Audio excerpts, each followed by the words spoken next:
Campbell.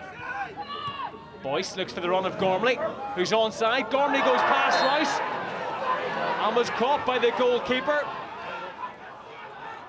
Both sets of medical staff tending to Alvin Rice. And what action will the referee take? The first question is, does the infringement happen outside the box? The second one is, was there contact between Joe Gormley and Alvin Rice's foot? It's a straight red for Rice. Well, there's the incident once again. It does seem to have taken place inside the box, which would mean a penalty. So after that long delay, free kick from Cliftonville, 1-0 Cliftonville, Joe Gormley. And the first thing that substitute goalkeeper Fergal Murphy has to do is to pick the ball out of his own net. It's Curran, tries to get the ball out from underneath his feet. Finds Garrett, Stephen Garrett, spilled by Murphy, but grabs it at the second attempt. Key's free kick, looking for Stafford. Could fall for Andy Crawford. Gormley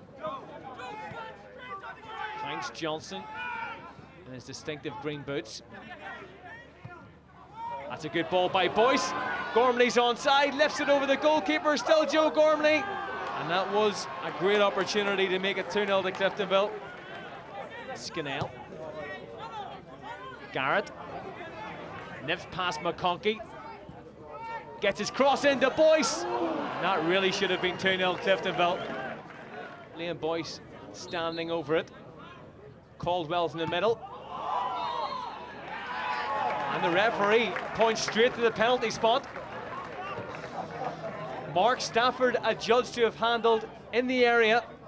George McMullen's last league goal was a very famous penalty for Cliftonville against Linfield to win the league.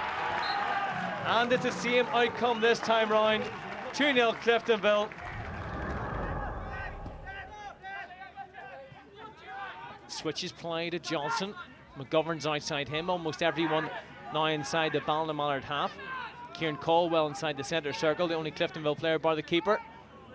Inside the Cliftonville half, and that's a great opportunity again for Boyce. Just seemed to get caught underneath his feet.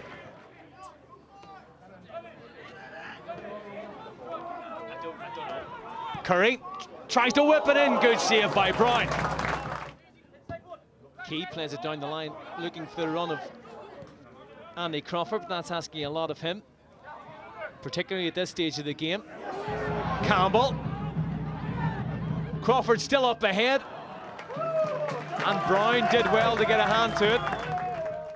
That's how it finished. Let's go live to Fernie Park and the final score first, I think, for as long as I've been in the seat. Thomas Kane is with the match referee, Colin Burns. Thomas. Yes, Mark, at this stage of the programme we usually speak with players or managers, but we've taken the opportunity to speak with Colin Burns. Colin, we've just been looking at the highlights of the game. A huge bearing on the match was the sending off of Alvin Rice. From your perspective, tell us what you think happened. Attacking player obviously coming in on goal, rounds the goalkeeper. He's unfairly challenged by the goalkeeper, he's brought to the ground. In my opinion, it's denying a goal scored opportunity, and I had no other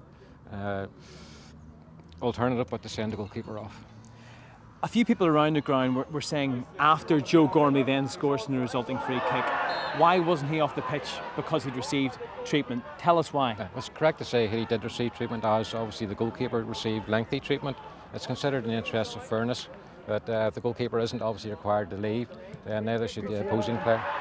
So this was an exceptional incident in this case, and as you say, we're looking now at Joe Gormley scoring that goal. How important do you feel this is for referees, the fact that they can speak to the media maybe after games and explain decisions like this, which did have a huge bearing in today's fixture? I feel it gives us the opportunity to do that because we don't have necessarily the avenue to reply to comments that are received or made on the media or papers. We don't have obviously an avenue to come back and give our opinion. This is obviously the ideal scenario to do that, and I am more than happy to do so.